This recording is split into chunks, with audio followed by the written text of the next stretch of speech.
Welcome to the world of science fiction stories, and don't forget to like, share, and subscribe my channel.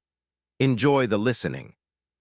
Alien professor gave assignment to build shelter, but human built an entire underground city. Professor Vane stood at the observation deck of the Galactic Training Dome.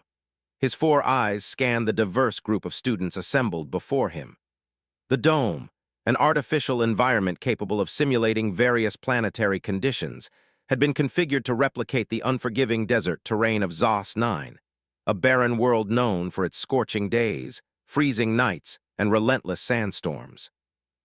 This was the final challenge of the semester, a test designed to measure each student's ability to adapt, strategize, and construct a functional shelter under extreme conditions. He had seen countless species attempt this challenge before, each applying their own evolutionary advantages to the task. Among the students was Logan Carter, the only human in the program. Humans had gained a peculiar reputation across the galaxy. While most species saw them as physically unremarkable, their unpredictable problem-solving abilities often left even the most advanced civilizations baffled. Vane, however, remained skeptical. Humans were resourceful, yes, but they were also reckless, emotional, and prone to improvisation rather than structured planning. He doubted Logan would fare well in this challenge. The professor's elongated fingers hovered over a control panel as he initiated the assignment. "Students," his voice echoed through the dome, "you have been placed in a simulated environment replicating Zos 9. Your objective is simple: construct a shelter capable of sustaining you for 3 days. You may use the limited resources provided in your kits along with any materials found within the environment. You have 72 hours. Proceed." The moment the countdown began, the students dispersed across the desert expanse, scanning the surroundings for suitable materials. The reptilian Zorth student, Kazak, immediately started gathering sun-hardened clay, shaping it into sturdy dome-like structures. His species, accustomed to arid environments, had mastered the art of creating insulated homes that trapped cool air inside. Next to him, a Kenessa, towering insectoid with multifaceted eyes, began weaving silk fibers into a cocoon-like structure, utilizing their natural ability to produce strong, flexible threads. Each student applied knowledge inherited from their species' evolutionary history, working with familiar methods suited to their biology. Logan, however, did not follow suit. Instead of gathering surface materials, he remained still for a moment, kneeling to examine the ground. He ran his fingers through the fine, dry sand, pressing his palm against it to gauge temperature shifts. His kit contained a geological scanner, a tool designed to analyze the composition of the terrain. While the others focused on building upwards, he was considering a different approach entirely. Professor Vane observed with a frown. "What is the human doing?" he muttered, glancing at one of his assistants. The assistant, a lean Avirian with sharp features, narrowed his violet eyes at the display. "It appears he is scanning the terrain rather than collecting materials." On the ground, Logan studied the readings on his scanner. Beneath the top layer of sand, a softer rock composition indicated a possible cavernous structure, or at least compacted sediment that could be manipulated. The desert's extreme temperatures meant that any structure built on the surface would be subjected to severe heat during the day and freezing cold at night. But underground, the temperature would remain stable. It was a simple principle, one that had been used on Earth for millennia. Subterranean dwellings offered natural insulation. Instead of gathering supplies to build above ground, Logan activated a collapsible spade from his survival kit and began digging. The sand was easy to displace, and soon he made progress, sinking below the surface while the others struggled against the relentless heat. By the time the first evening approached, most students had constructed at least the basic framework of their shelters. The reptilian students' domes stood firm, and the Kenessa's cocoons swayed gently in the warm breeze, reflecting the dim light of the dome's artificial sun. The Avan species had crafted elaborate nest-like structures using fibrous desert plants. Each creation was unique, representative of the cultural and biological adaptations of its creator. But Logan, he was gone. Kazak, wiping sweat from his scaly brow, glanced over to where the human had been earlier, only to find an empty stretch of sand. He grunted, turning to a nearby pier. "The human has abandoned the challenge," His voice carried the faintest trace of amusement. The Krola student clicked his mandibles. Perhaps he realized his kind is ill-suited for such an environment. In the observation deck, Professor Vane frowned deeper. He tapped into Logan's tracking signal and zoomed in on the area where he had last been seen. The readings showed life signs, but below the surface. He quickly switched the visual feed to thermal imaging and let out a small sound of surprise. The human had not disappeared. He had gone underground. Through the camera feed, they saw Logan several meters below the surface, lying comfortably in a shaded pocket of space he had carved out. His breathing was steady, and the temperature readings around him remained within a livable range. While the other students struggled against the harsh desert winds and fluctuating temperatures, he had already created a naturally cooled and insulated refuge. Vane's assistant exhaled slowly. He built a burrow.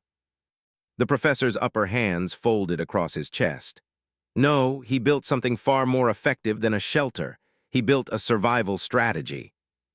As night fell, the effects of Logan's plan became even clearer. The reptilian students, whose structures had held well in the heat, now suffered as temperatures plummeted. Their cold-blooded bodies struggled to generate warmth. The Krola's cocoons, though durable, provided little insulation against the freezing winds. The Avon students huddled together, their plumage puffed out to trap body heat. Meanwhile, Logan remained unaffected. His underground chamber maintained a stable temperature, neither too hot nor too cold. He had not only adapted, he had outperformed expectations in a way no one had anticipated. By the end of the first night, murmurs spread among the students. Some were amused, others irritated, but all were curious.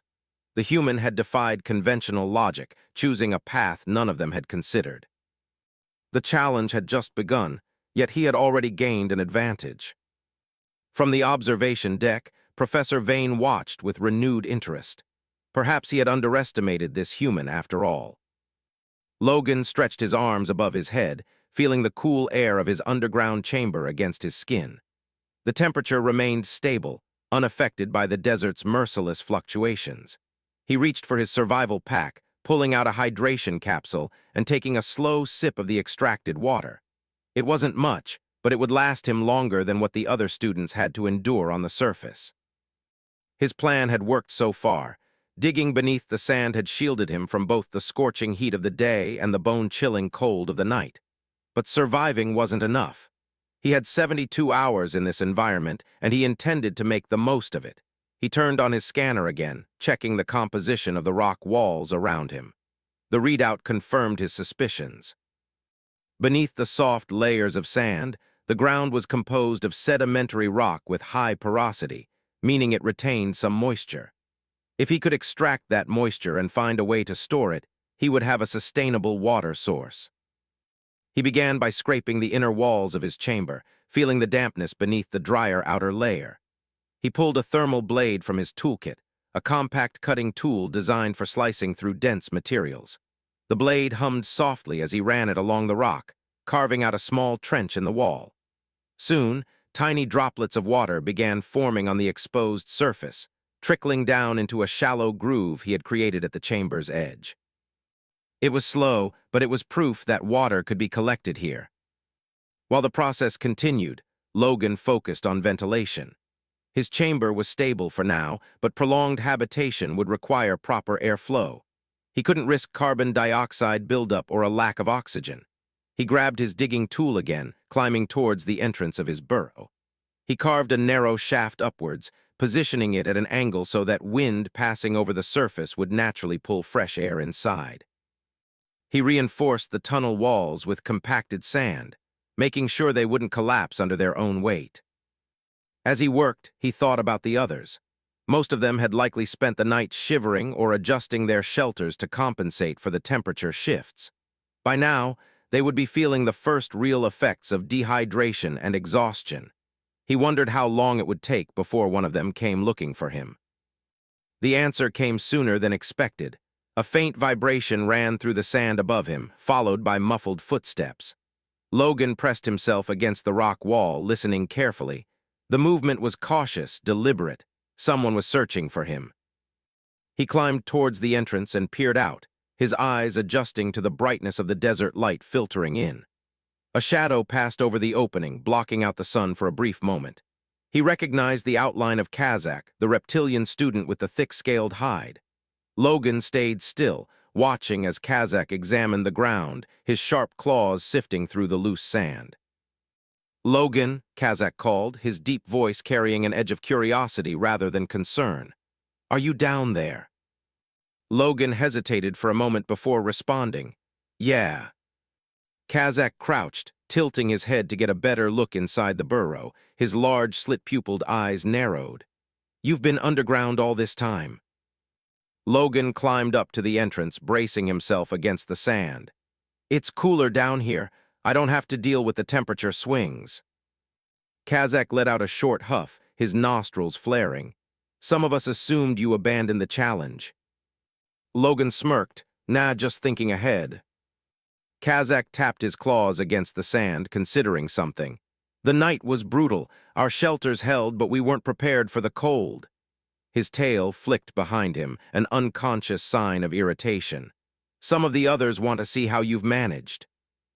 Logan raised an eyebrow. "So you're scouting for them?" Kazak bared his sharp teeth in what might have been amusement. "You're not as weak as some thought. They're curious. I told them you'd still be here." Logan glanced past Kazak, spotting faint figures in the distance. A few other students stood at the edges of the training zone, pretending not to watch. He sighed, stepping fully out of his burrow. The sunlight was harsh against his skin after so many hours underground, but he ignored it. "You want to see what I've been working on?" Logan asked. Kazak folded his arms. "I wouldn't be here otherwise." Logan gestured for him to follow and dropped back down into the chamber. Kazak hesitated for a moment before climbing down after him, his heavy frame moving more gracefully than expected. As he landed inside, his eyes widened slightly at the sight of the smooth walls and the small trench of collected water. "You've started pulling moisture from the rock?" Kazak asked, crouching near the water collection. Logan nodded.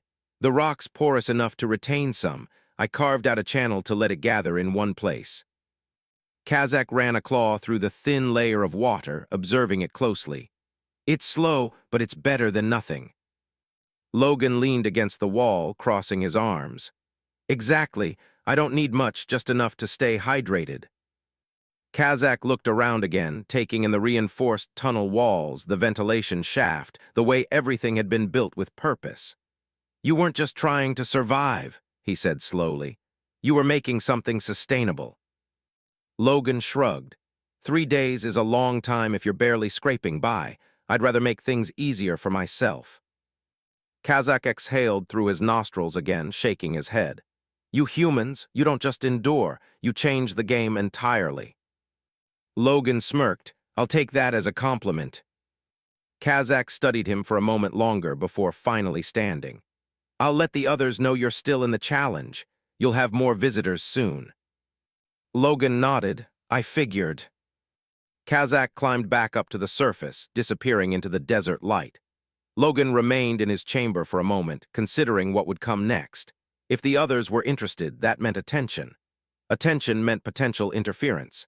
He had been working efficiently alone, but now things were about to change, and Logan had no intention of letting anyone mess up his progress. Logan wiped the sweat from his forehead as he inspected the latest addition to his underground chamber. The ventilation shaft had held up through the night, and the moisture collection system was working, though not as efficiently as he had hoped. He needed a faster method to extract water from the porous rock if he wanted to stay ahead of dehydration. But that wasn't his only problem. Kazak's visit had been a warning. If one student had come to check on him, others would follow. He wasn't naive enough to believe they were simply curious. Some of them would want to learn from his methods, others might see him as a threat. There were still 2 full days left in the challenge, and desperation had a way of driving people to make reckless choices. He climbed toward the entrance of his burrow, peering out at the horizon.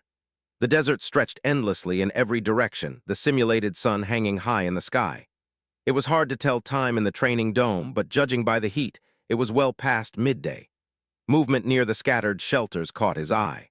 A small group of students had gathered, speaking in hushed tones, their gazes flicking toward his location every so often. Logan exhaled through his nose, so it had begun. He retreated back into his chamber, considering his next move. He had two options: fortify what he had or start expanding. If he focused on defense, he could make it harder for others to access his space. But if he expanded, he could turn his burrow into something more than just a hiding place. The answer came quickly. If others were coming, he needed leverage. He needed to be indispensable. He grabbed his thermal blade and began carving deeper into the walls. The moisture levels were slightly higher in certain sections, meaning there was a natural water vein running through the rock. If he could direct it properly, he could accelerate the collection process. He sliced careful grooves into the stone, forming narrow channels that would guide the water into a more concentrated pool. It took time, and his muscles ached from the effort, but when he stepped back to examine his work, the results were promising. Water was gathering at a steadier pace now, small droplets coalescing into a thin but continuous trickle. He cupped his hands and brought the cool liquid to his lips. It was gritty, carrying a faint taste of minerals, but it was drinkable. More importantly, it was renewable. A sound above ground made him tense. Footsteps, more than one pair. He quickly climbed back to the entrance, keeping himself partially hidden. Two figures stood at the edge of his burrow. One was the Kenesa student, the insectoid who had mocked him the previous day. The other was an Avon, a sharp-eyed, feathered student whose species thrived in high-altitude environments. Logan studied them silently. They weren't here to attack him, at least not yet. Their postures were cautious, calculating. The Kenesa clicked his mandibles, glancing down into the burrow before shifting his gaze toward his companion. "He's still down there," the Kenesa murmured. The Avon folded his wings, tilting his head. "Obviously." Logan sighed and climbed the rest of the way out, brushing sand from his clothes. "Let me guess. You're here to see if I've actually figured something out, or you're here to take it." The Kenesa's mandibles twitched in what might have been a smirk. "That depends on what you've got." Logan crossed his arms. "Enough to last the next 2 days without struggling, which is more than I can say for most of you." The Avon's sharp, golden eyes narrowed. "You're hoarding resources." Logan scoffed. "I built something, there's a difference." The Kenesa took a slow step forward. "Then maybe you should share." Logan tensed, every muscle in his body primed for a fight. But then an idea struck him. He let out a slow breath and forced himself to relax. Fighting would only waste energy. If he wanted to keep control of the situation, he needed to think differently. "I'll make you a deal," Logan said, his voice steady. "You want water? Fine, but you work for it." The Kenesa clicked his mandibles again, this time in irritation. "You want a barter?" Logan shrugged. "I want to make sure I don't waste my time on people who will just take and run. You help me expand the system, and you get access to it." The Avon exchanged a glance with the Kenesa. It was a calculated risk, and they knew it. But Logan also knew they didn't have many options. They could try to take what he had by force, but that would mean damaging the water source. After a long pause, the Avon exhaled sharply. "Fine, show us what needs to be done." Logan smirked. "Now you're talking." He led them down into the burrow, making sure they took in the effort it had taken to carve out the space. He explained the water collection system, pointing out the channels and the way they directed moisture into a contained pool.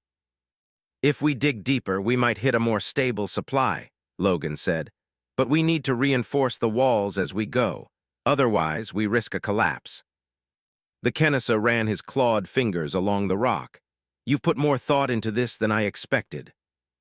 Logan shrugged. "I plan ahead." The Avon crouched near the water collection, dipping his fingers into the shallow pool. "It's not much." Logan crossed his arms. "Yet, but it's more than you had before." The Avon flicked the water from his fingers and stood. "Fine, we help, we share, but if you're playing us, you'll regret it." Logan smirked. "I don't make bad deals." The three of them got to work. The Kenesa's natural strength made him useful for carving out new tunnels, while the Avon's keen eyesight helped identify weak spots in the rock that needed reinforcement. Logan directed them, ensuring they didn't compromise the structural integrity of the chamber. By the time they finished expanding the tunnels, the air was cooler and the water collection had increased significantly. It wasn't just a shelter anymore. It was a resource center. As the Avon wiped dust from his feathers, he eyed Logan curiously. "You're not just surviving, you're building something bigger." Logan grinned. "You're catching on." The Kenesa let out a low chittering sound. This could change the whole game. Logan nodded. "Exactly." And with 2 days left in the challenge, he wasn't done yet. Logan leaned against the cool stone wall of his underground chamber, letting the exhaustion settle into his muscles. The expanded tunnels had turned his shelter into something far greater than a simple hideout. With the Kenesa's brute strength and the Avon's precise attention to structure, they had managed to carve out additional passageways, stabilized the main chamber, and improved the water collection system. The slow trickle had become a steady stream, pooling in the carved reservoir near the chamber's center. It was still not a river, but compared to the dry, scorching surface above, it was life itself. He ran a hand through his damp hair, still caked with fine dust from their excavation work. His hands ached, his arms burned, but it was worth it. He had started with nothing but an idea, and now he had something others needed, something they couldn't just take without his cooperation. And that put him in control. The Kenesa student sat nearby, sharpening the edge of one of his clawed fingers against the rock, his mandibles clicking in slow thought. The Avon was perched on a ledge near the ceiling, his keen eyes scanning the tunnels like a watchman surveying his territory. Neither of them spoke immediately, but the air between them carried an unspoken agreement. They had built something together, but that didn't make them allies. It simply made them useful to one another. A distant tremor ran through the sand above. Logan stiffened. The Avon cocked his head, feathers bristling slightly, while the Kenesa immediately turned his gaze toward the entrance. Another tremor followed, heavier this time. Footsteps. Logan exhaled sharply. More visitors. The Avon spread his wings slightly, testing the air currents that drifted through the ventilation shaft. "More than a few," he muttered. The Kenesa flexed his claws. "They won't all want to work for what you have."